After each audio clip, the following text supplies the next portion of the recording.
Hi guys, welcome back to Race 07 and round 14 of the 1992 British Touring Car Championship from Donington Park. It's going to be a very close fight for the top with 2 races to go. Let's have a quick look at the session info as the cars are warming up in the background. Track temperature 27 degrees with the ambient of 21, which is about average for this time of year. Not really, it's absolutely bloody freezing. Conditions are dry also for this weekend, both track and forecast in the weather. So that should be quite good anyway, at least we should get a close, dry race. And with that, let's have a quick look at the top 5 in the point standings thus far with 2 races to go. Andy Rouse leads the way with 118 points, Tim Harvey second with 116, just 2 points behind. Will Hoy brings up third with 112, myself in 4th with 108, and John Cleland is in 5th place with 102 points. Awesome, okay then, so without further ado, let's join Brad from ViperRacing down onto the grid for round 14 of the 1992 SORAC British Touring Car Championship from Donington Park. Right, so here's your grid for round 14 held here at Donington National. So it's Steve Soper and Tim Harvey who lock out the front row of the grid, with Tim Sugden and Keith O'Dore not far behind. The Vauxhall Cavaliers of Jeff Allam and David Leslie lock out row 3, with Carl Jones in the BMW lining up alongside Andy Rouse on row 4. Will Hoy lines up in 9th place alongside John Cleland in his Vauxhall Cavalier, with Ian Flux and Andy Middlehurst occupying row 6. Bobby Vernon Rowe and Alan Menu line up on row 7, with Lawrence Bristow, Ray Bellum and Dan Bartlett rounding out the grid. Awesome, thanks Brad for the grid walk for this round 14 at Donington National. Yes, we're not using the Grand Prix circuit, so no Melbourne loop this time. So it should be a nice close race. Cloudy, but no rain forecast. There's a little bit of blue sky poking through as well. So this should be a nice, close, dry race.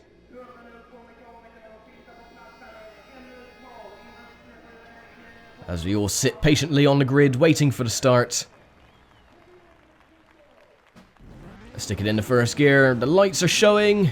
So round 14, after 1 month of waiting, is underway. A little bit too much wheel spin. I got a bit of a slow start. And I'm going to be very cautious going through Red Gate for the first time. Everyone is going to be packed together. And I'll dive up the inside.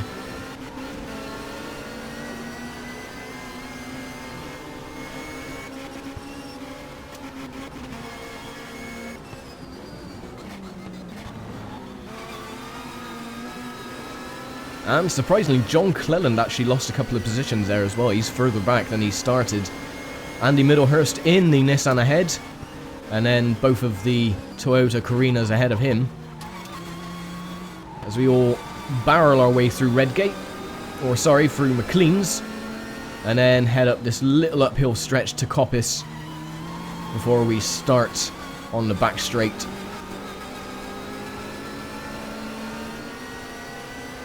So far so good, everyone is through cleanly.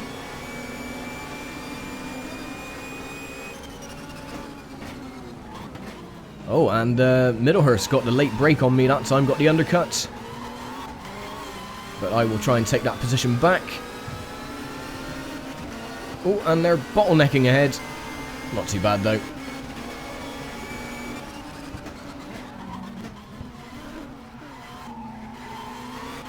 Side by side going through Redgate. Who will win this battle of the Nissan and the Peugeot? Going through Hollywood, we're still side by side, but I think I win going through Craners though. He didn't have the balls to actually challenge me on the outside. So I take the position from Middlehurst, and now we have Carl Jones ahead. Up through McLean's.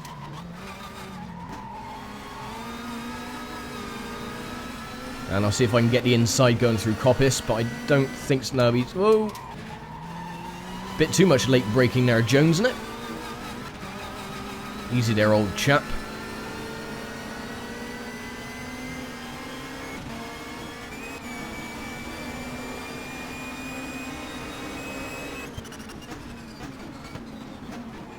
Yes, take him on the inside. Job done.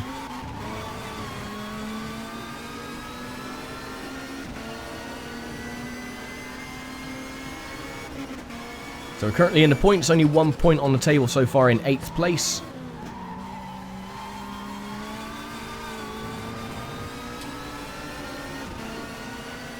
Now it's Andy Rice up ahead, the points leader currently, but he is in 7th place, so he's not going to get many points this session if he doesn't gain a few more positions. And a little bit wide, I think that was me, I was on the inside of him, scared him a little bit.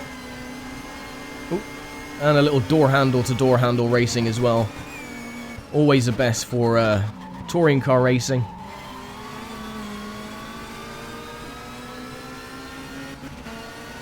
And back up through Coppice.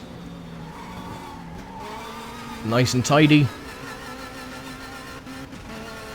Always very bumpy going through that corner. So we're up into 7th so far. The top 6 are pulling away though.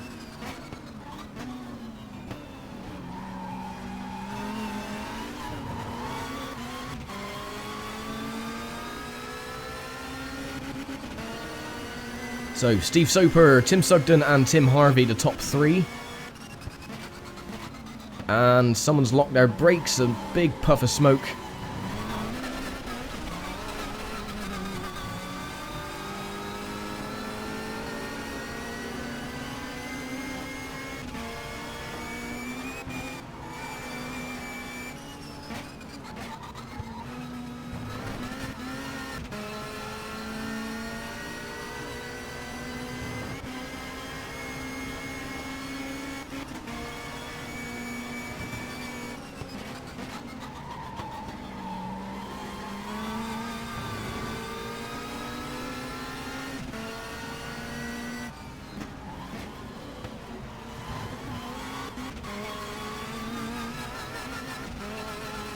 I will say, ever since Andreas gave me the updated tyre files for this game, the racing has become a lot more aggressive and a lot more realistic. Before, the AI were pretty slow, to say the least, but they've actually, you know, because of the new tyre files, they've actually increased the aggressiveness of the drivers, which is pretty damn good, to say the least. Okay, so still in 7th place, 5 seconds behind the race leader. And that car ahead is still locking his brakes. I think that might be Jeff Allen.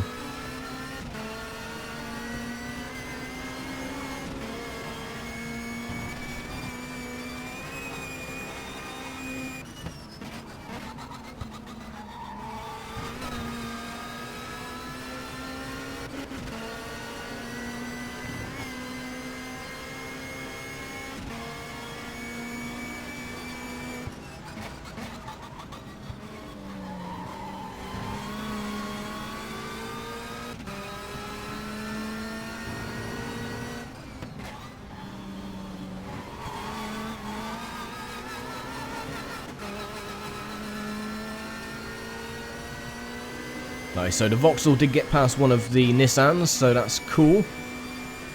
So he's moving his way up.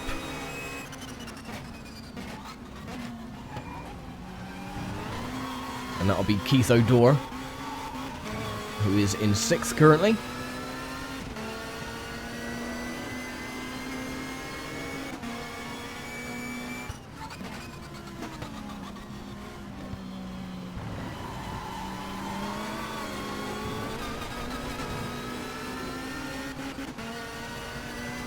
Back down through Hollywood and the Craners.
And again, the Vauxhall locking his brakes.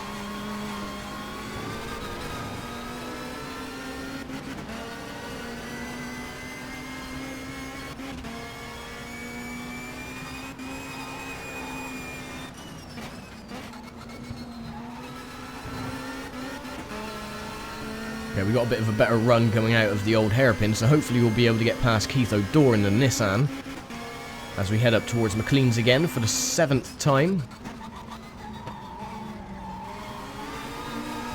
Not quite.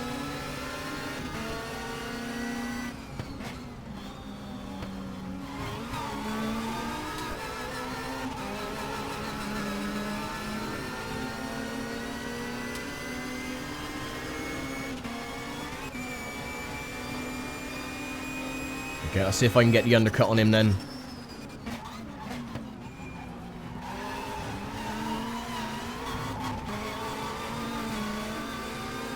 Not quite, but I'm on the inside line now, so I should be able to take him on Redgate.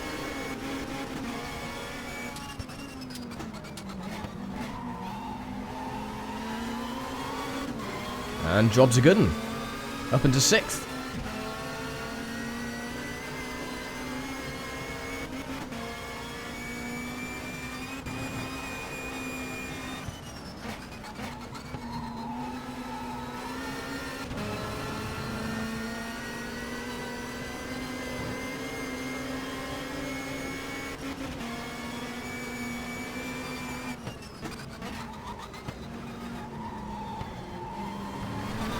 Oh, get off the grass, that's not what I wanted to do.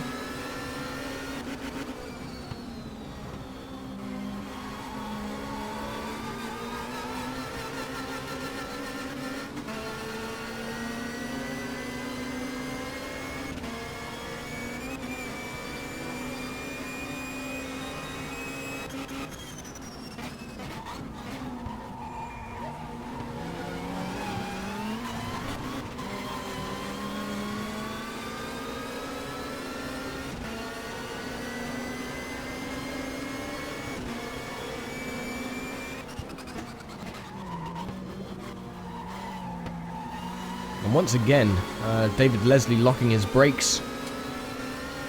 Going a little bit wide.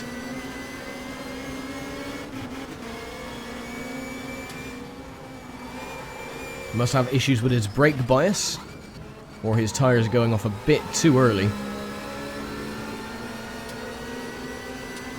But we can see the leaders in our sights anyway, both Listerine BMWs and the other BMW as well up there, which is Tim Sugden.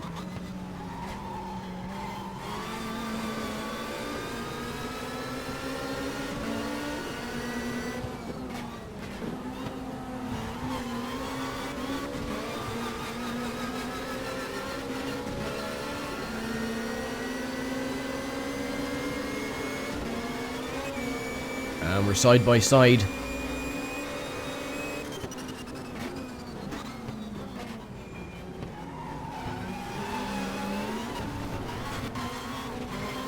But I get the undercut. So, see you, David.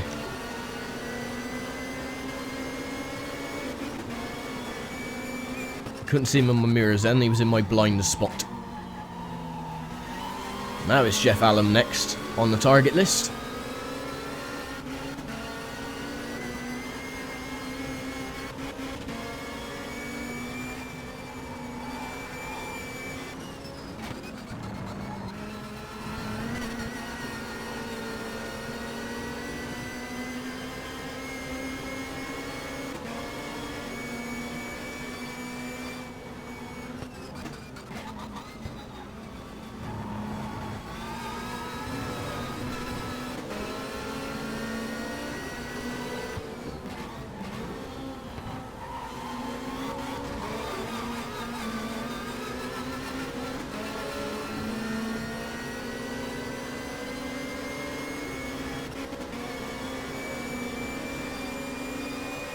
They just have a bit more top end speed on the back straight, but I tend to get them on the corners.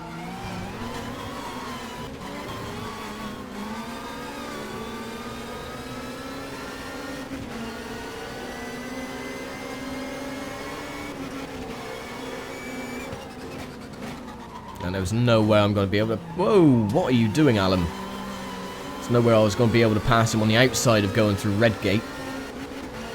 So I was going to concede the position anyway, but he tended to go a little bit wide there and push me into the side.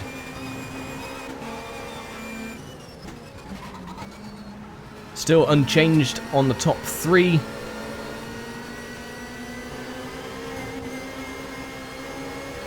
Soper, Sugden and Harvey. And we're up into 4th. And... late break to myself.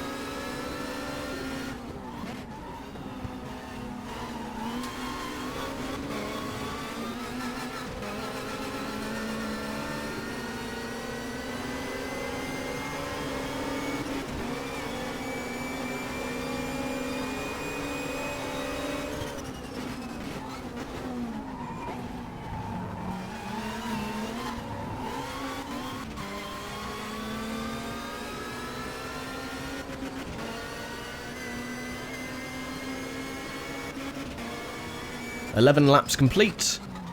Starting lap 12. And again, I've locked my brakes. Come on, get around. Understeer, understeer, understeer. Oh. I'm taking a sign with me.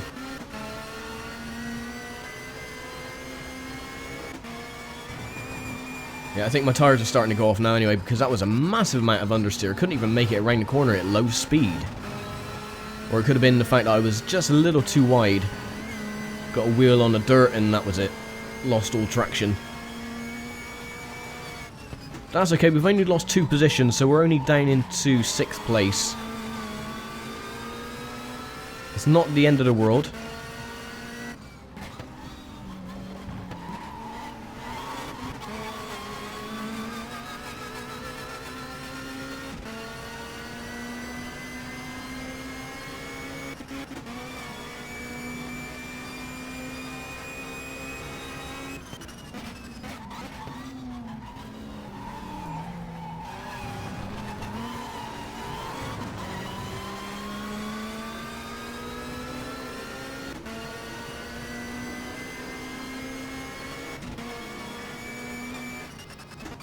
Oh, my mistake, I'm in 7th place and I've done it again. Lock the brakes. Come on, move, move, get off the grass.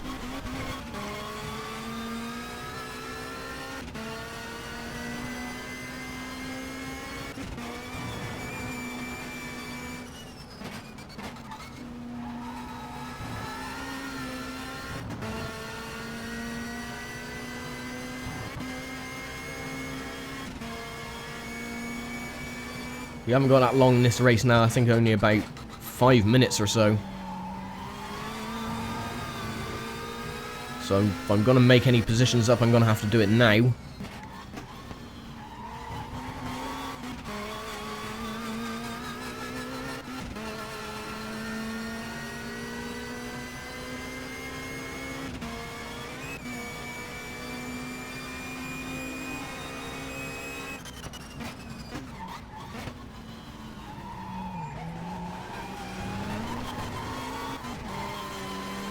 I'll have to just play it a little bit more cleanly going through red gate. I'm going to have to slow down a lot more just to get around the corner.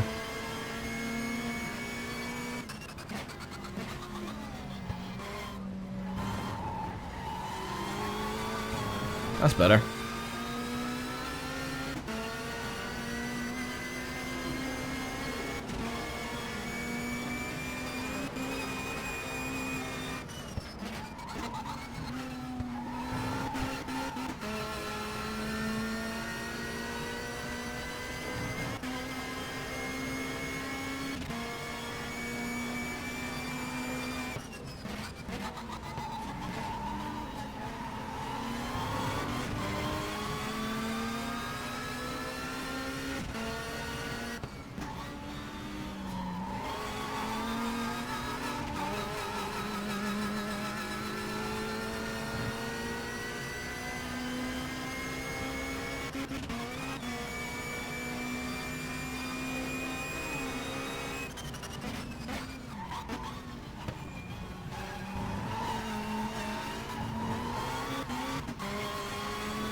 And that is why the traction's gone, because it's actually started raining.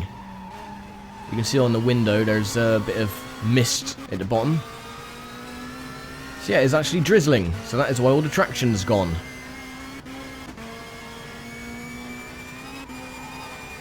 The BBC forecast was a lie.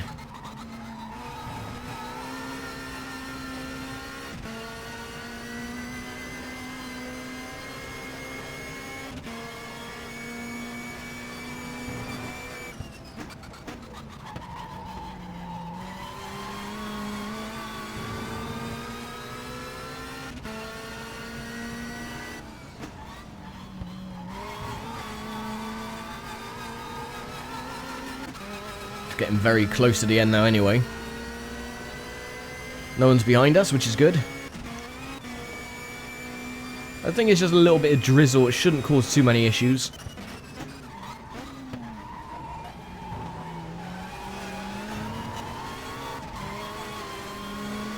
If I can catch up to Keith O'Dore at least and take another position, that will move me up into 6th place.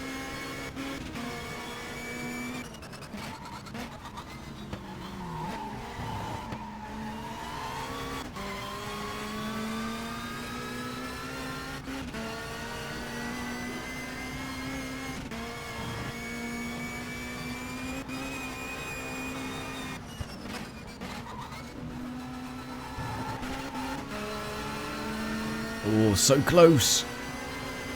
I can smell his exhaust fumes going through my radiator.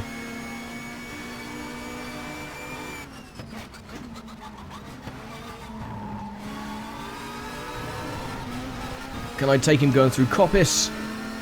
I'll have a bloody good go.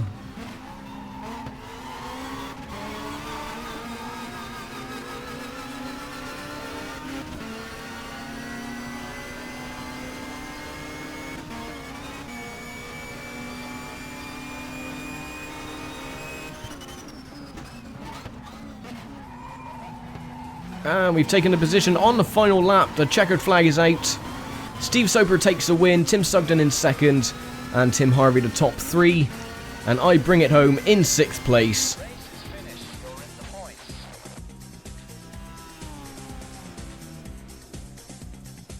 So besides a little bit of spot of drizzle throwing a spanner into the works in the latter stages of the race, it was fairly close in the top 3. I mean, Tim Sugden was only 6/10 behind Soper, and Tim Harvey was only a 2nd behind him. So it wasn't too bad. Let's have a look at the full race order. Bobby Verdon Rowe finishes last. John Cleland, though, he was 14th. He actually lost a few more positions. And Will Hoy in 12th as well. Alan Menu 13th.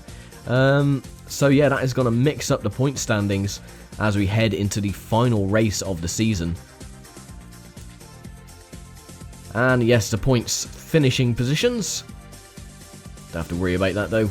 And there we go. Tim Harvey retakes the lead from Steve Soper with 128 points to 124.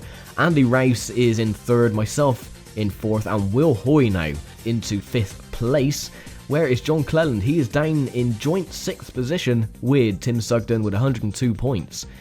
So yeah, I don't think now John Cleland and Tim Sugden are out of the championship standings now, because there's only 24 points left to get. Well, failing that, I mean, if Tim Harvey and Steve Soper and Andy Rouse don't score any points and John Cleland takes a win, then it'll be a joint 1st place in the standings, but we shall see. I don't think that's going to happen though, so John Cleland, Tim Sugden, they are out of the equation. So now it is down to Tim Harvey, Steve Soper, Andy Rouse, myself, and Will Hoy to take the championship. And here are the manufacturer's standings. BMW takes the manufacturer's title, of course they do, because there's too many BMWs on the grid. Vauxhall in 2nd, Toyota and myself. At least we're beating Nissan, who are still only on a lowly 34 points. And there we go, the final race of the championship at Silverstone Grand Prix circuit. That will be on October the 15th. So join back then. I will leave it here for now. As always, thank you very much for watching, and I will see you for the finale of the 1992 British Touring Car Championship from Silverstone Grand Prix. Thank you very much, and take care.